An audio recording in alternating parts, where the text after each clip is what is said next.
Coming to you from the mountains and the plain. The only conservative voices brave enough to push back. This is the Conservative Daily Podcast with Joe Otto. That's what the Second Amendment was designed to do. If you're going to do something to nullify or take away my rights under the Constitution, come get it. Max McGuire.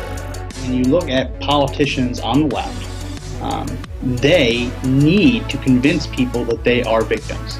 A resistance to the resistance. And now your hosts, Joe Otto and Max McGuire. And welcome back to another edition of the Conservative Daily Podcast. My name is Max McGuire. Joe Otto might be on his way. He got called away. He's trying to make it back. But if he doesn't, it's just going to be me and our special guest today, Mr. Jeff Teagues. I believe he's the COO, is that right, of All Things Possible Ministries. We're going to be talking about their organization, what they do, the good work they're doing, not just to help women and children involved in trafficking, but also to help veterans coming back with PTSD, all the different parts of their ministry. We're going to do a deep dive into that, deep dive into human trafficking, sex trafficking, child trafficking as a whole. Amazing that Joe's not here today. This would have been one of those other every dog gets his day moments because he's big into talking about this, but maybe he'll be here in a little bit. But without further ado, I want to introduce Mr. Jeff Teagues. Welcome to the show. Max, thanks a lot for having us. Really appreciate the opportunity.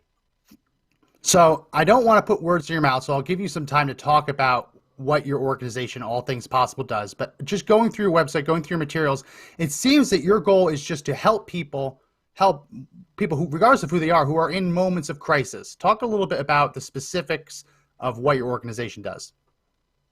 So, it's difficult to encapsulate what All Things Possible Ministries does. It's so big, but I really like what we've arrived at with this idea of we identify trauma, we identify those that are being abused, those that are suffering from trauma. We try to interrupt that cycle of abuse, that exploitation cycle, and then we try to help restore those people, both from a physical, emotional, and spiritual level. So it really comes down to those three things. Again, when you talk about the simple word of identify, that's as simple as reaching out to those that are in need in foreign nations, in orphanages, the displaced persons in war-torn areas, in prisons in the United States, as well as helping law enforcement identify those young boys and young girls that are being sexually exploited online. So three little words, identify, interrupt, and restore, but man, they are just packed with meaning for us. Yeah. Well, it's really interesting that you're doing all of this, and you seem to be doing all of this well. So a lot of times you see organizations, they branch too far out, and they kind of become a jack of all trades. But you've kind of gone into this niche of just helping people who are in crisis and identifying where they're in crisis, helping them where you find them. It's interesting that you work with law enforcement to identify, help them identify when children are being exploited. Let's talk a little bit about that. What are some of the early warning signs? Because I for our audience too, and everyone, if you haven't already, make sure you hit the share button on today's podcast. I'm going to be saying that often because since we put trafficking in the title, Facebook and YouTube are going to try and throttle us. Make sure you hit the share button, make sure you like, make sure you comment. And on YouTube, make sure you give us a thumbs up, make sure you subscribe and hit the bell for notifications. Talk a little bit, Jeff, about some of those warning signs, because I think it'd be helpful for our community as well, because you don't have to be a law enforcement officer to notice some of these warning signs. And it's really tough, Max, because you know what it looks like in the beginning. Through the whole cycle, but as it's getting introduced, it looks like a really bad relationship. It looks like a boyfriend who's really controlling. It looks like things that just aren't healthy. People are beginning to make poor decisions. So it's really hard to separate that from the natural flow of life. And, a statistic that's out there that startles people is the average age of entry into the sex trade is about 14 or 15 years old. And I like to unpack that, though, because it's not that it's 14 and 15-year-olds that are being sold online. That does exist. That's the average. But obviously, if you can see a 14-year-old or a 12-year-old or a 15-year-old, somebody's going to report that. But the key words to that is they're introduced to it. So what happens to a young person at 14 or 15 is they're beginning to become independent. and they're beginning to mature physically, emotionally, separate themselves from their family, and looking for their identity and worth in other people. And the predators are out there just standing by to manipulate that. So it's really difficult sometimes to tell the difference between a controlling, lousy boyfriend and an actual predator, a pimp or a trafficker. Yeah. But the other thing I would say, Max, is I think Americans also, they try to figure out, is this a prostitute or a victim? Is this a pimp or a trafficker? Because when it comes to pimping and prostitution, it's not my crusade, right? I'm not here to stop all prostitution in America, not here to stop all pornography in America, even though we can't kid ourselves. That is the fertile ground where this exploitation takes root.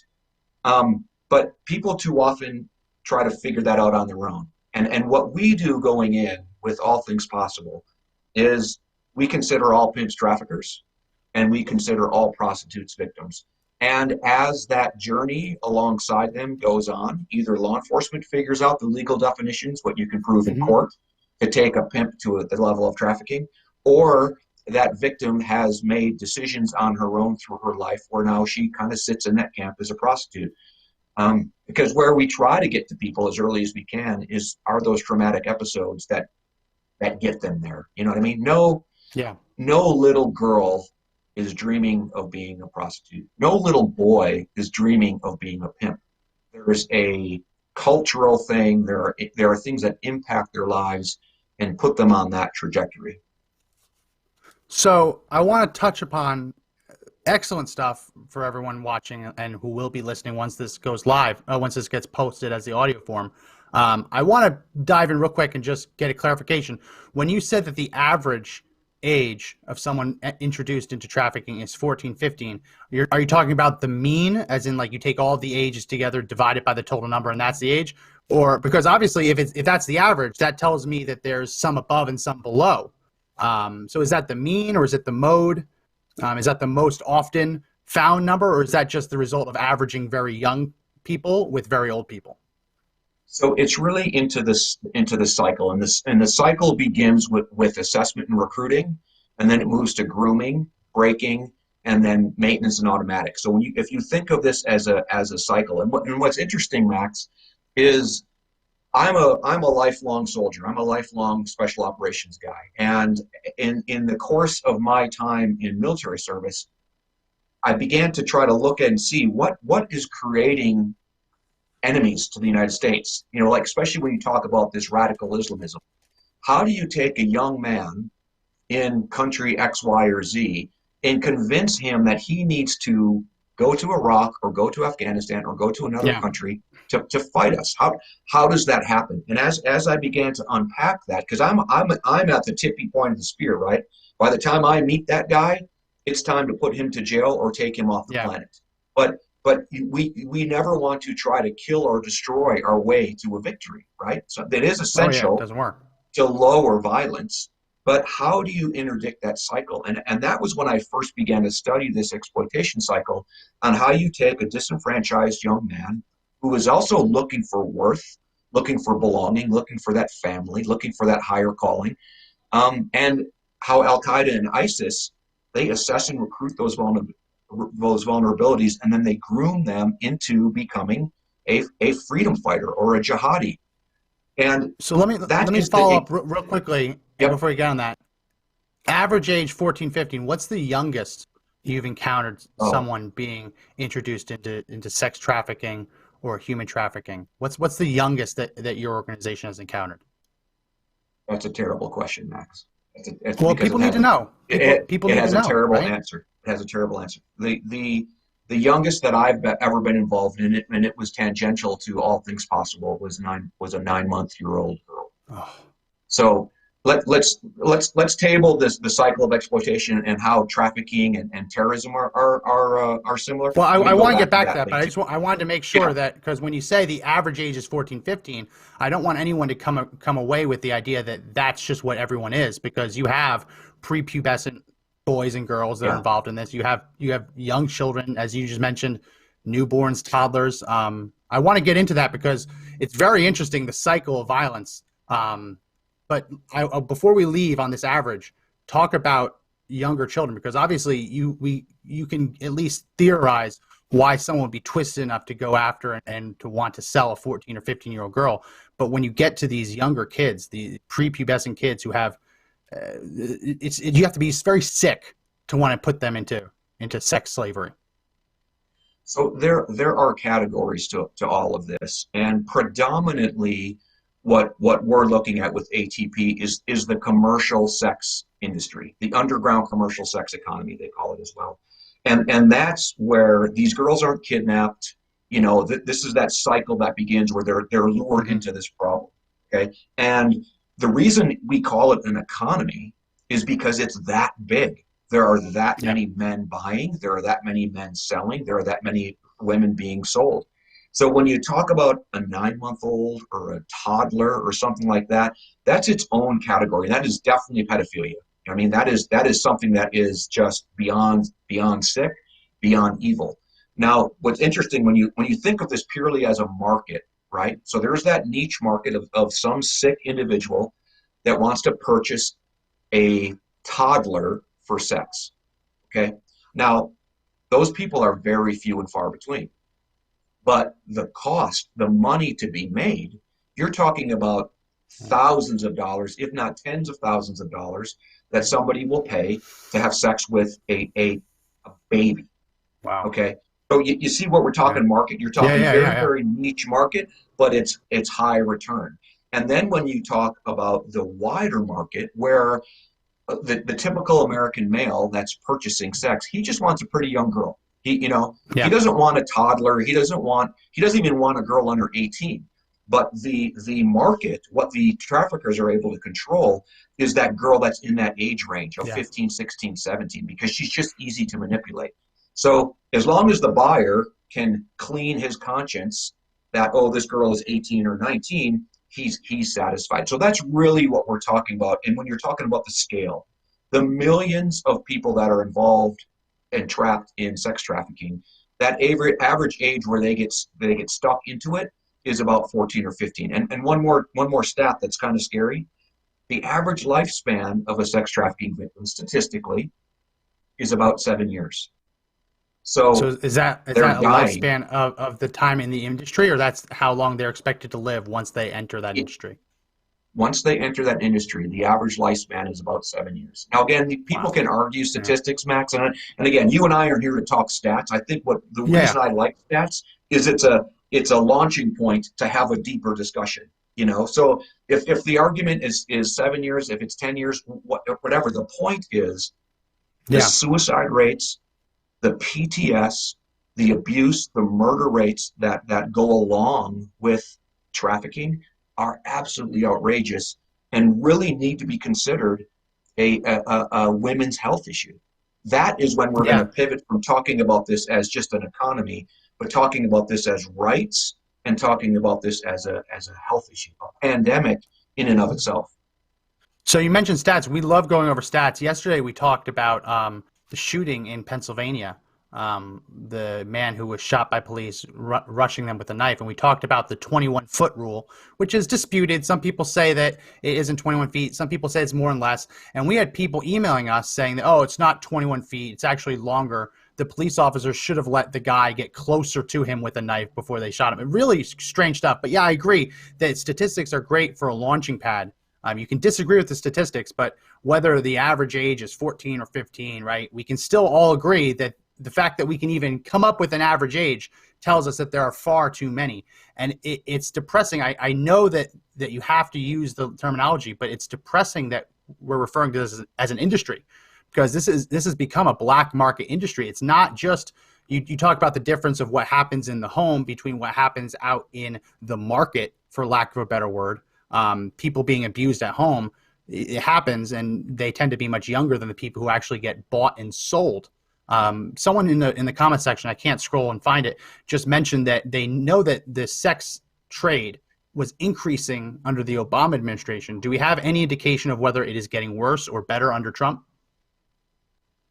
It's really hard to tell.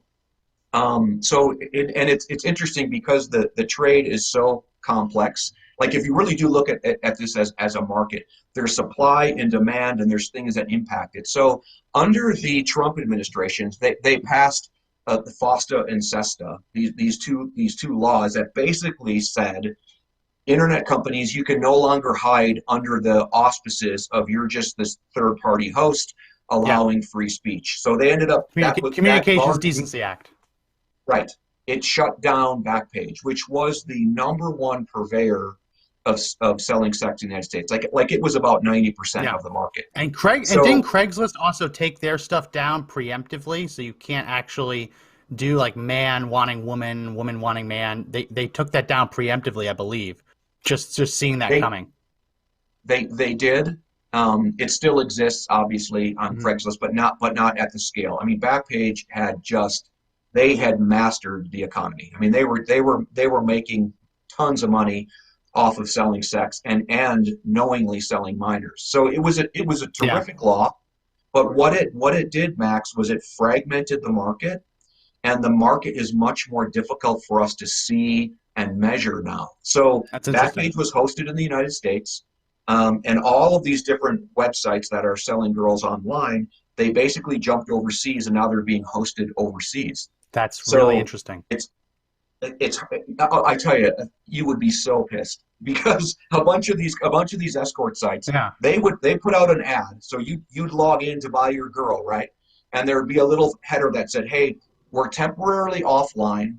We're moving our servers offshore, so we're no longer subject to the Czech Republic or something." Yeah, exactly. Please be patient. We'll be back online by by technical difficulties in our attempt to traffic children. Please stand by. Yeah, that's definitely an unintended consequence. And when you think about shows like To Catch a Predator, I know that that's like more of the domestic side of it, but it is still predators. They knew where to go. So they knew where to post the ad. They knew what chat rooms to go into to lure people in. I didn't even think about that by shutting down websites, you are fragmenting it and basically sending it out to the wind, and it's blowing everywhere. And you have no idea where these people are going. And when you finally find them, they're outside the jurisdiction. Like we've seen how hard it is to prosecute people in India for doing scam calls in the United States. It's just as hard to prosecute sex trafficking, though that tends to be, at least in places like India, Czech Republic, those areas of the world, there are laws against child trafficking where there might not be laws against certain types of scams. It's incredible because you don't expect that. You're like, wow, we did something. We affected this. They're no longer allowed to use these websites. And it's just such a sobering thought to think that that major accomplishment might have actually made it easier for them to evade capture.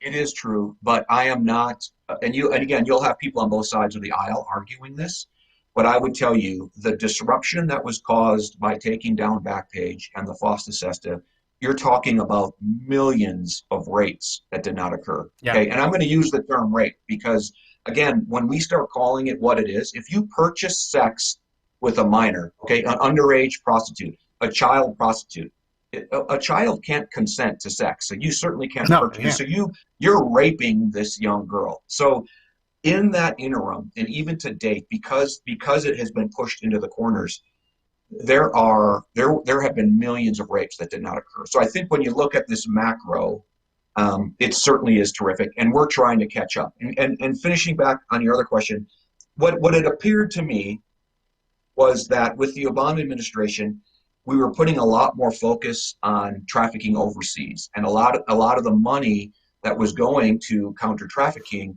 really was more of a labor trafficking bent and much more international. And with the Trump administration, not that a lot of money has funneled back into the United States, but it has been more of a focus on here domestically and an empowering. But again, you've got this catch-22. So as the administration from a federal level seems to be empowering law enforcement to do more about it, what happened? COVID hit. Cities are going bankrupt. Law enforcement agencies are slashing budgets. And guess what's the first thing to go? They're sex crimes units. Yeah. So even though that's incredible. we're and what we have landed on of late with ATP is supporting the U.S. Marshals. So we talk about the average age of entry. And the any young lady, and again, leave the stats alone. Anyone that's listening out there, know this is what you need to hear. These predators are actively looking for girls at the 13, 14, 15-year-old range. That is where the risk begins to go through the roof. Okay. Now, with the populations that are disenfranchised or homeless girls or coming from abusive families, all these types of things, runaways, that's the highest risk girl. So what U.S. Marshals have done of late is they've begun to correlate these missing children, and a lot of, again, the major market is a girl. I mean, again, just like we talked about with pedophiles, people want to buy boys for sex, but it's a small market. You know, predominantly it's grown men buying young, beautiful women. That's the market. A grown man that wants to buy a young, beautiful boy, that's a much, much smaller market. You understand what I'm saying? Yeah. When we're talking about this exploitation, where these young people are lonely and afraid and often run away from other levels of abuse, U.S. Marshals have taken a hold of that and said, this is a place for us. And we've been assisting them, and we're hoping that this grows exponentially on trying to locate these missing kids. Because here's what's funny. We've seen a couple of high-profile cases. I don't know if you're allowed to say if you've had any involvement with them, but we've seen U.S. Marshals in Georgia. We've seen them, I think it was Ohio, that kind of Midwest area, a couple really big news stories where I think they found 39, 40 children in Georgia. They found dozens in Ohio and the surrounding states. If you can't talk about it, that's fine, but did you have, in your organization, have any role in some of these high-profile events that we've been seeing? Recaptures, saving them? We did, and we've got permission from the U.S. Marshals that we're working with to discuss this in a small way. So again, here's the takeaway for the audience: we're all figuring this out. Okay, U.S. Marshals into this space. You just nailed a couple of the big highlights: the hit in Georgia, the operation in Indiana, the multiple operations in Ohio. We're just figuring out how U.S. Marshals can get this done, how they can partner with private organizations and nonprofits like All Things Possible, and we're seeing those impacts. So what the people need to do is not get bored. Okay, we're gonna have this short lull, right? Everybody's resetting, and then we're gonna go after it again. So people have to continue to talk with their communities, talk with their district attorneys, talk with their elected officials. We want to keep the pressure on, and this is one really effective way that we're seeing, is going to that most vulnerable runaway and missing kids and at least giving them an opportunity for some level of safety and security. So before we get back to the idea of how the cycle of violence, you mentioned a little bit about supply demand, and you mentioned a little bit about overseas.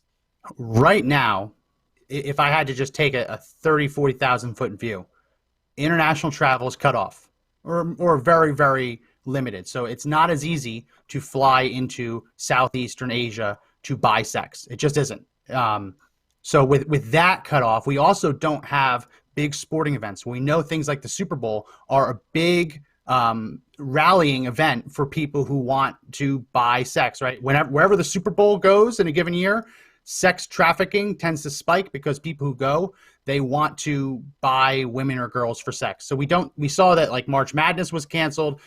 Lots of these events, even if they do happen for professional sporting events, there's no one in the stands. So you can't just like flood the zone with U.S. Marshals or FBI into these big cities and say, we're going to take out everyone because we know that's where they're going to be. And then you take down the websites where now it's scattered to the wind. It just seems like, as I'm thinking about this, the predictable ways that people are doing this you can't count on it anymore. And maybe that's part of it, just criminals getting smarter to outthink the investigators and the prosecutors.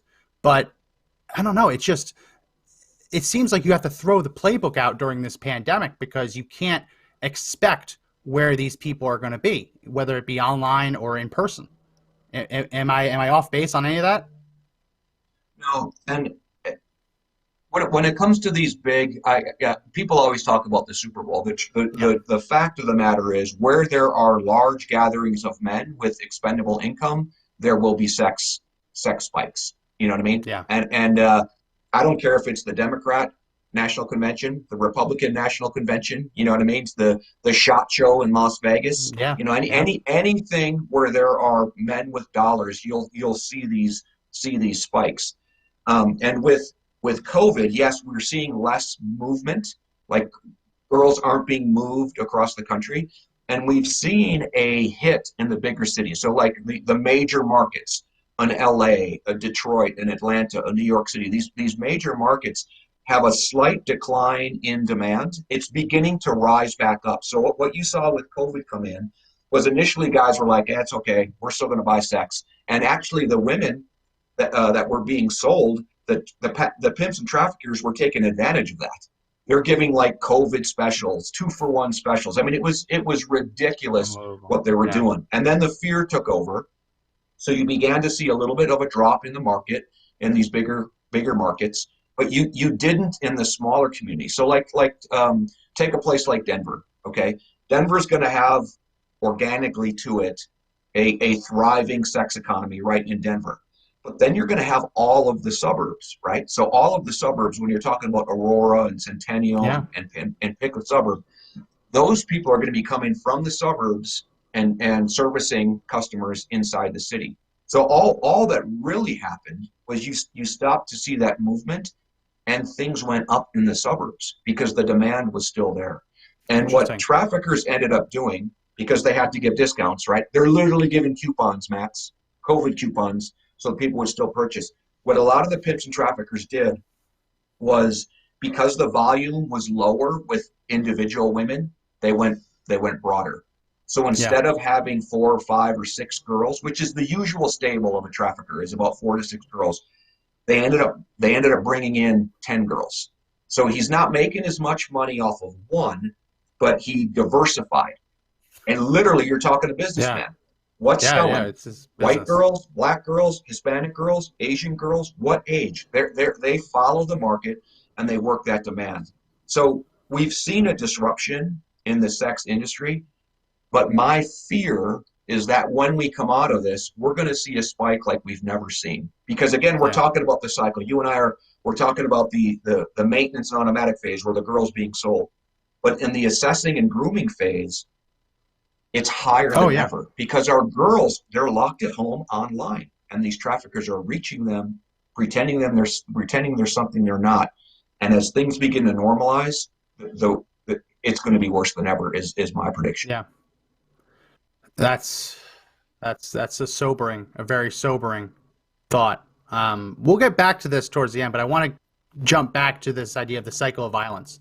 You mentioned like that there's very similar. It's very similar to terrorism. The idea that how do you flood a place like Iraq or Syria with terrorists all around the globe? I've studied this a little bit, and it doesn't seem all that different than how we got men and boys to run to their recruiting centers after 9/11 to go overseas. There's a trauma. You get people fired up about it, and they go overseas. Where, I mean, people are like, well, how could ISIS do that? It's propaganda, right? It's evil, but they're following a very similar playbook. This is bad. We need your help to fix it. Come and help us fix it. With trauma, though, when it comes to this idea of you can't just bomb your way through a counterinsurgency, right? Because every time you blow up a father, it's just a matter of time before his son picks up the Kalashnikov. Talk about that in terms of sex trafficking, because I think you have a twofer. You have the people who are buying it being abused themselves, and you have, as you mentioned, people being sold in the industry escaping those domestic situations and finding them landing right into, as you called it, a stable. So talk a little bit about that, because it's very interesting, because you have both sides of it. It's victimhood all around, and I don't want to say that they're victims, like the people buying it don't deserve any condemnation, but you can see it, all parties involved. It's all different levers. It is what's the lever that's being pulled, what's being manipulated, what's being exploited. So actually, Max, I literally never thought of it that way. I'm thinking of the terror cycle, but on the positive side is, how do you convince young men after something like American young men in 9/11? So again, what is the lever that's being pulled? is that young man wants to have a sense of a greater purpose. You know what I mean? He wants to build his esteem. He wants to be part of something that's bigger than him. The patriotism that's involved, the excitement, the adventure, Yeah. all these things Looking for a father figure that he doesn't have at home. exactly. Yeah. I largely joined the military when I was 17 for the adventure. I didn't know what I Yeah. wanted to do. It just seemed like a grand adventure, and that was my lever. That's how they got me in. So the levers that we're talking about for an American man to go fight American wars, for a young Islamic man to be radicalized to fight these jihadi wars, and these young women that are getting trapped. So what are the levers that they're getting pulled into? And they're the similar ones that you and I talked about. If you're coming from a place of abuse, you're looking for safety and security. And what makes me so mad is this trafficker. That's what he's promising this girl. He's promising this girl a level of safety and security that she doesn't have at home. And then he twisted on it. And then there's the other girl that isn't necessarily coming from a broken home, but she's still looking for love and maybe even excitement, just like I was talking about, adventure. So you've got this trafficker who he poses as a photographer. Let me stop you real music quick. video. Yep. When you say trafficker, typically people, when they think trafficker, it means moving them from A to B. So when you think trafficker, it's moving them across the border, and then maybe they get sent to a more permanent location. Do you mean that when they get set up with a trafficker, that he is moving them around the country? Or do they tend to be more stationary, that, okay, you've gone to this person, he's bought you, now you're going to service this area? Do they continue to move once they get into the United States, or once they get to that pimp, or does it tend to be more stationary? Just want to make sure that, because I don't even know the answer to this. No, it's good, Max. Take your image of a pimp and blend that with the trafficker. I'm using one term, trafficker. So the only difference between a pimp and a trafficker by law is you have to demonstrate that there are elements of force, fraud, or coercion. So this guy is selling, or this girl is being exchanged for something of value, a sex act for something of value. That's prostitution. The pimp is in control of that. That's pimping. But to make it a trafficking case, it's force, fraud, or coercion has to be established. Now, how often do you think just a pimp uses the tactics of force, fraud, and coercion with a girl? A lot. All the time. All the time. Yeah. And why we're talking with you about minors is a number of reasons. One, the earlier you can interdict this cycle, the better. It's where the risk begins. But also, from a very practical point of view, if the girl is under 18, it's an automatic trafficking charge. We're not talking about prostitution anymore. So because they can't consent. When I say trafficker, so anything that they get told to do is coercion. Exactly. So think of pimp, it's trafficker. The movement side of it isn't smuggling. Okay, so also you're talking about the mid 90 percentile of girls being sold in the United States are American girls. They're not foreign. A lot of people think that girls are being brought in from overseas, across the borders, in shipping containers, whatever, like the movies. And that does exist. But again, it's a very small market. Going back to what we were talking about earlier, think of this as a business. If you have a girl that is a U.S. citizen, she speaks English, she already knows how to get around in the community and the society, and you can pivot her and drag her into a life of the sex industry, that's a lot more secure. You can make more money, and it's lower risk trying to move a girl that's undocumented, right? Yeah. So most of the girls in the United States, they're not smuggled in. They are homegrown girls. But the idea of trafficking does often have an element of movement to it. And it's an important point, because if you're a prostitute who lives in Aurora, Colorado, okay, and that's your job, and you work 9 to 5, and people come to your house or you go to them, that's a lot of what prostitution looks like. Because trafficking requires this level of control and coercion, there's oftentimes a movement. Because if you're allowed to sit in Aurora, Colorado, and your clientele becomes Aurora, Colorado, and you begin to get ingrained into that community, it's too high of a risk for that trafficker. He needs you off balance. He needs you to not have friends. He needs you to not find a community that will ultimately get to know you and try to reach out to you. You're always the outsider. And the that's only place riskier than you're movement? inside, yes. The only place you're inside is with that family. It's with your sisters. So it's a punch on both sides of the face. You're an outsider in that community. You mentioned like the movies. You mentioned like the movies. Like in the movies, you see that these things go south for the trafficker when they go to a rest stop, and she's telling someone at the fast food place, please help me, right? Or when they're on a plane or they're trying to go through customs. That's what the movies depict as the most dangerous part for the trafficker, right where the trafficker gets caught. But it makes sense that the trafficker would get caught if they just got too complacent, they got too comfortable in an area. So, I mean, this is great because you're conditioned. People believe that the movement is the most difficult, most risky part for their operation. But it makes complete sense what you're saying. Yeah, and you again, Max, you nailed it because think of the risk that a young lady is taking to go to a stranger and ask for help. Yeah. Wow. Versus you've been because again they're out there in the community. Maybe she's a barista at a coffee place. Maybe you've gotten to know her now, or maybe you're the barista and she's coming in for coffee every day. You get to know her. You build a level of trust with her. Now she's much more inclined to say, Max, I need some help. And that trafficker, he doesn't want you there, Max. He does not want any semblance of support. And again, I'm going all the way back to the beginning now.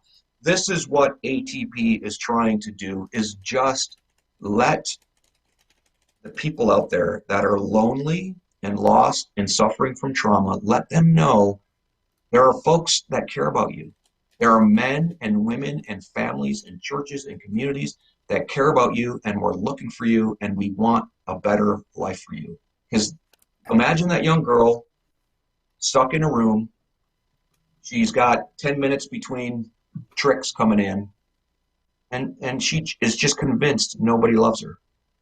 You know? And again, that's what we want to say. And, it's what Victor and Eileen, the Marks family, they say so well and they demonstrate so well is we care about you. We love you. You're not lost. You're not unloved. Don't believe the lies. Hang in there. We're coming for you. So I feel like I would be remiss if I didn't at least mention the elephant in the room. I know you represent a 501c3 charity, and I don't want you to say anything political that could get you into trouble. So let me find a way to talk about the story that's been in the news in a way that doesn't involve any specific candidate's name or his son. Have you done any work with the FBI's Child Abduction Rapid Deployment Team? Very, very little. Yes, very little. But I'm familiar with them and their capabilities. Yes. Are you familiar at all with the agent in the FBI, Joshua Wilson? He's worked a couple of high-profile child endangerment cases, child abduction cases. Have you had any interactions with him? I know you said you very little with the team, but have you ever read about him? Okay. Yeah, it doesn't ring a bell. If the FBI were to, let's keep this completely hypothetical, if the FBI were to send an officer from the Child Abduction Rapid Deployment Team to pick up a laptop by subpoena, would you expect a government agency to devote child abduction resources to something that had nothing to do with child abduction? No. And Max, again, it's easy to I don't talk want to get you into about all trouble. this I don't stuff. want to get you into trouble. No, but it's just it's the elephant easy in to the room. talk about all this stuff because just like statistics, right? It's just, to me, it's often just a base of the discussion. I think that's where we get stuck sometimes. We're certainly stuck right now in America with it's all about politics. It's not. So let's go back to just this idea that a young man has damning, even if it's true or not, okay? But that young men are out there with child pornography, evidence of them purchasing girls for sex on computers, and they don't even worry about it. You know what I Yeah. mean? Like Email, text it is messages an between family afterthought, members. Text right? messages between family members saying that we know you're not allowed to be around the kid. Don't worry, we believe you. And that's so again, that's what I'm talking about, Max. This is so normalized in the United States. This is so brushed under the rug that for every high profile guy who has a computer scrubbed and they find something nasty on it, there's thousands of those guys. It's just like when we talk about the Epstein case. Everybody's angry at Epstein. You know what I mean? And they all want to be angry at millionaires and politicians and men of Yeah. power. Well, yeah, how about your neighbor? How about your neighbor that's buying sex? How about your own community? Like too often we make like right now the boogeyman is, some white male in America. That's In the Delaware. boogeyman now in Delaware. Yeah, exactly. But it's worse than that, guys. When it comes to Yeah. buyers and it comes to purchasing sex and purchasing sex with minors, statistically, we can't tell the difference. There's nothing. It doesn't matter if you're white, black, Asian, Hispanic, doesn't matter what socioeconomic place you come from. It is every man. So again, to me, the story, being political or not, is again just this concept that a dude was so nonchalant about his Or so high on crack. disgusting illegal behavior. Let's call a spade a you spade. know, yeah. Uh, it's rampant, Max. It's everywhere. I'm kind of stuck because I stare at this and fight this every day. So while I appreciate the emotion and I appreciate people talking about it and being angry about it, but I'm waiting for it to actually take Yeah. movement and action that has better impact. Oh, it's similar. It's similar to almost what you see on the left when it comes to gun control issues. Whenever there's a high profile case, you see that Democrats are very into gun control, but then it subsides and then they stop talking about it. This issue, just because we have high profile cases like Epstein, Maxwell, Hunter, right? Just because there's high profile cases and just because we now have at least some evidence to suggest that the FBI sat on some of this stuff doesn't mean that we should just let it go away, just let it subside. There has to be a concerted push, and that's something that the other side of the aisle tends to make mistakes with. They push, and then as soon as it's out of the news cycle, they're done talking about it. So I definitely do appreciate what you're saying there. I wanted to talk a bit about we covered the Hunter stuff. I lost my train of thought for a second. Before we leave the Hunter stuff, we've talked a little bit about the catch-22 of taking down a website and then realizing, oh crap, we can't then use that website to stop them. Us being in media, because this is a form of media, we've experienced a similar catch-22 where there are pictures alleging Hunter Biden naked in the presence of an underage family member, and we cannot share it. So because if we shared that could be interpreted as child pornography, right? So we're in a catch-22 where the media is refusing to report about it. They're saying that the laptop doesn't even exist. If someone tries to shop to us pictures or videos, like we've just told them, no, we're not interested, right? But it's the catch-22 that the media won't report it. And Giuliani's out there saying it exists, but everyone's afraid, and rightfully so, of publishing it because it's child pornography. It just seems like there's no way out. And then you see the alleged underage family member is now on the campaign trail with Joe Biden. That just seems really creepy. That she's named in pictures, and all of a sudden she's right by Joe Biden's side, almost like he's keeping his eye on her. I don't want to dive too deep into it, but it just feels like we talk about blowing the whistle on this stuff. But it seems like whenever it gets to a high profile level, again, whether it's Hunter Biden, whether it's Maxwell with all of her connections, because her family is deep in the big tech world, whether it's Jeffrey Epstein, you look at the sweetheart deal that he got in Florida, right? His original deal. Whenever it gets a really, really high profile, it just seems like there's so many actors in different institutions, whether it be government, media, tech, Hollywood, that just seem so interested in making it go away. So I appreciate the need for us all to be talking about this, right? But I also see that when we do have high profile incidents, there's just such a concerted effort to make it go away.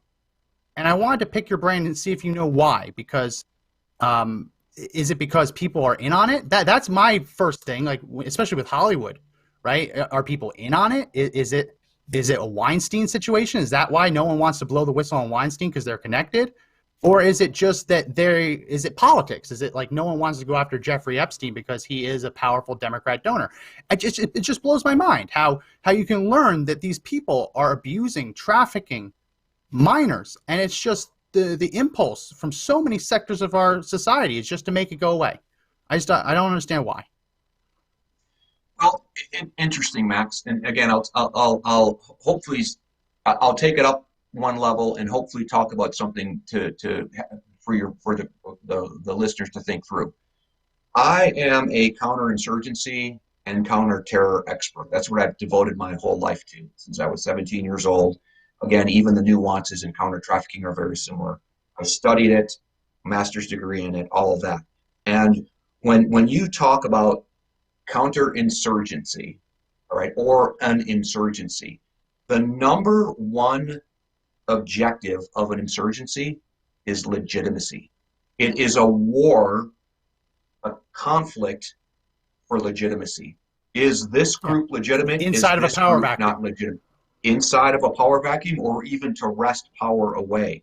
And as I've been looking at the United States over the last couple of years, we have a very mature insurgency growing within our country. And it is mind-boggling to me how people don't see it for what it is. And it's so obvious to me because I've studied it and seen it and either combated it or blew the flames of it, depending on which side our nation was wanting to see. You know, we helped to develop insurgencies in foreign countries. We helped defeat insurgencies in foreign countries. But it's about legitimacy. And when you're talking about these things, we have in many areas delegitimized not just the sitting president, but the office. We've delegitimized the Supreme Court. We've delegitimized the FBI. You know, now you're bringing it all the way back down to these levels that you're talking about, where we can't even legitimize that this computer exists, let alone what's on it. You see how the discussion is switched? Look at these. We can't even say that much of these protests that have grown out of this past spring have turned into riots and violence. We continue to legitimize things in what they aren't. So Walmart is taking the guns and ammo out of their display cases because of peaceful protests, right? Right. You know, so it really is this idea of legitimacy, and that is where Americans, they just need to be smarter. Like, you need to take a second, calm down, breathe, count to 10. What are we really talking about? And almost every time, Max, it comes down to one side delegitimizing the other.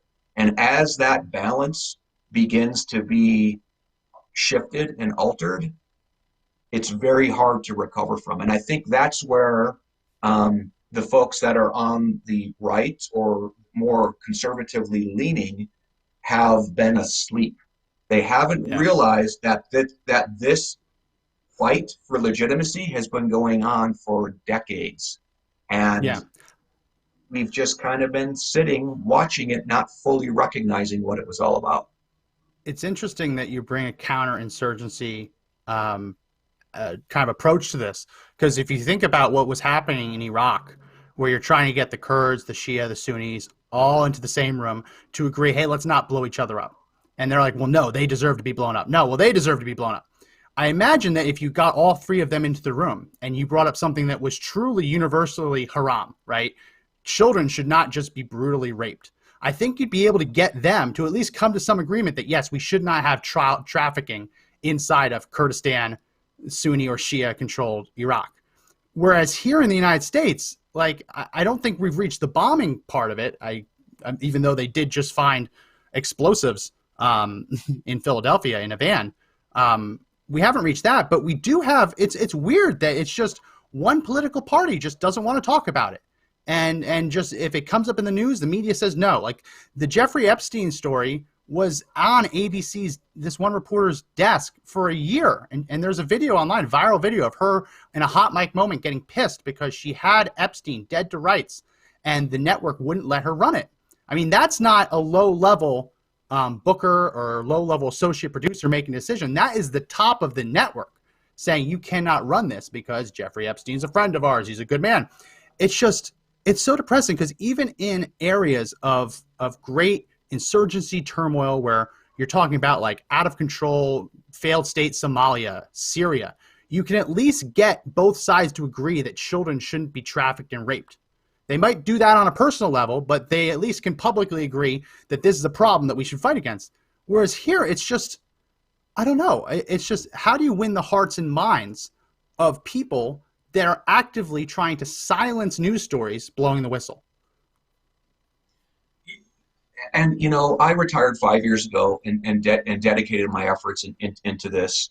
And I thought, Max, that this would be a unifying platform. Surely everybody can agree children should not be abused and raped and sold for sex. Surely that's a place for Catholics and Protestants, Islam, Muslims and Christians, Republicans and Democrats. What's funny, atheists, like even, you said, right? Let's bring us all together. Dude, there's more of a divide right now between our two American political parties than I've seen in people that were taking up arms against each other. So I thought this would be very unifying.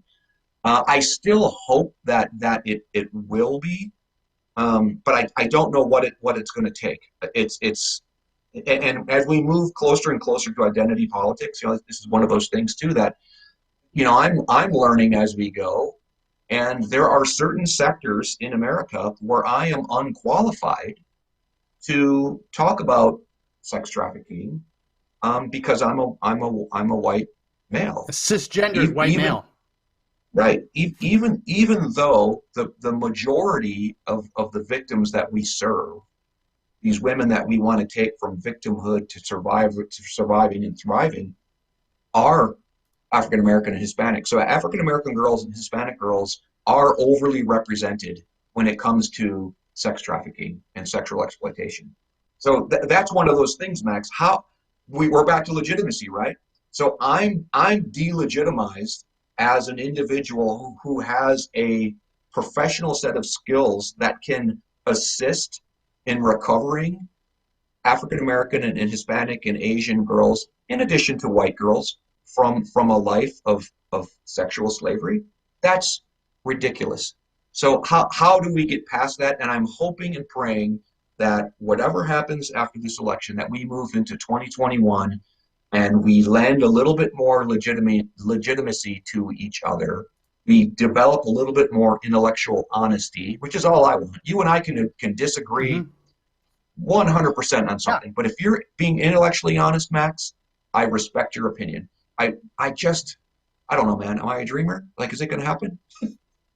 Well, don't say that. They'll give you American citizenship paper if you say you're a dreamer. Don't use that. You'll find yourself getting Democrat campaign literature at your door. Well, and so we're almost. Here's the other one. Sorry, real quick. The other thing that I'm hoping, and again, what I was beginning to see prior to this year or the last 18 months, was that all of the unrest, at least people were recognizing, what the answer is not?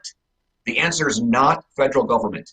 The answer to trafficking or poverty or violence or education in Denver or in Portland is not the federal government. It's local. It's local communities. It's a partnership between public and private.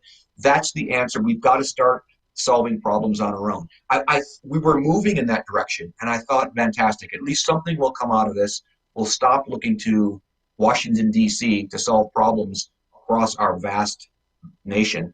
But again, that's turned on its head now. Now we're trying to move everything, socialize it, have federal solutions to local problems. Again, it just doesn't work. And what we're talking about when you're looking at these successes with U.S. Marshals right now, and it's unprecedented, the amount of children that they're recovering. Yeah.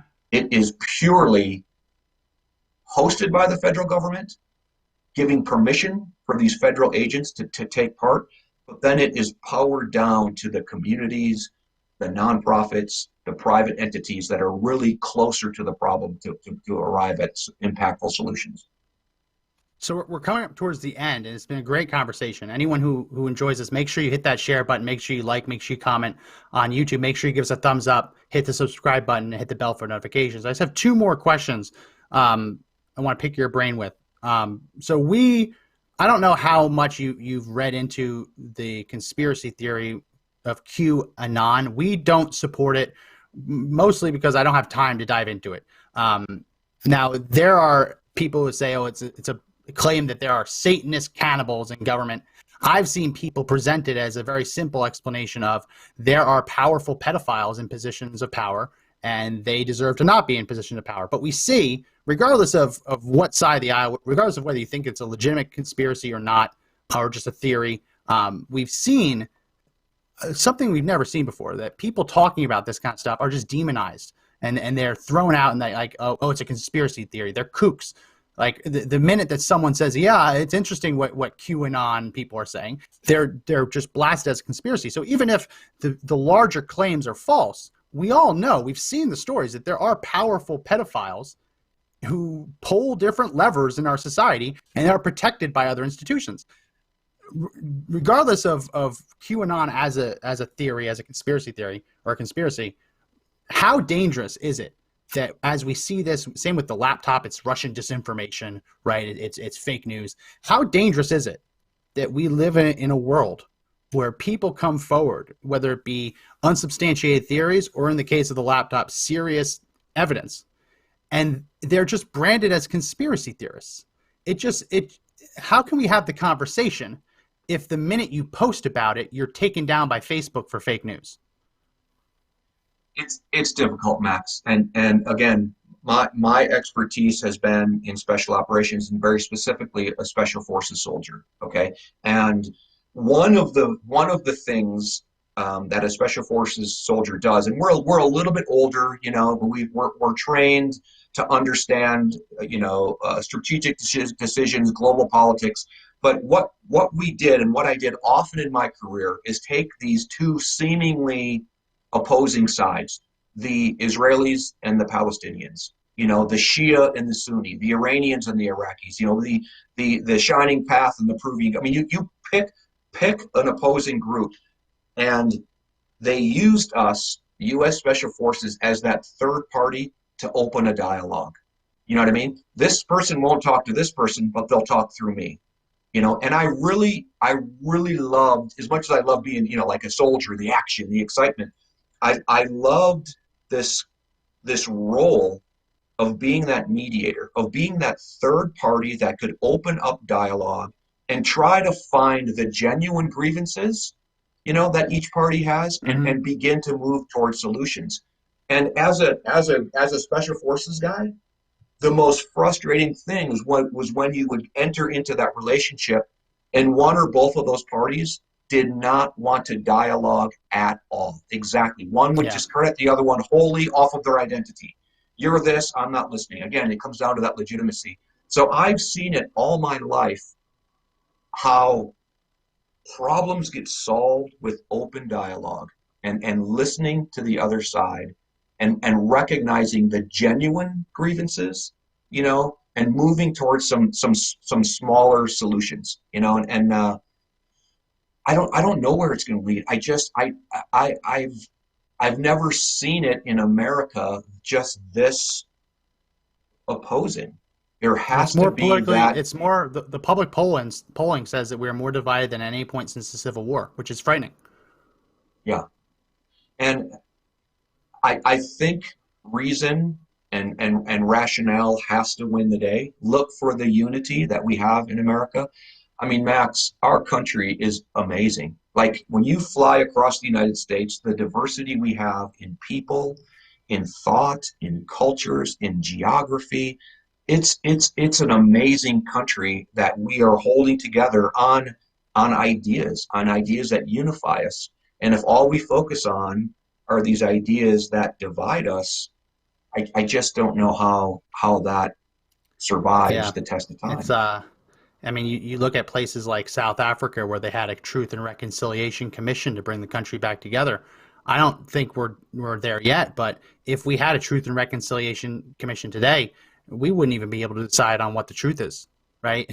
Like, there's no room for reconciliation if we're still arguing over what truth is. And as I mentioned, big tech, media, everyone is just suppressing truth and just demanding that they get that final word. You post on Twitter, oh, they're going to make sure that you understand that the CDC says X, Y, and Z, or Facebook make sure that they add the fact checkers. I just think it's really troubling. The last question I have is, we've seen, not as much with Joe Biden. Joe Biden has been very wishy-washy on the issue, but we've seen other Democrat candidates. And I don't want to get you into trouble with your 501c3, so you don't have to take a political stand on this.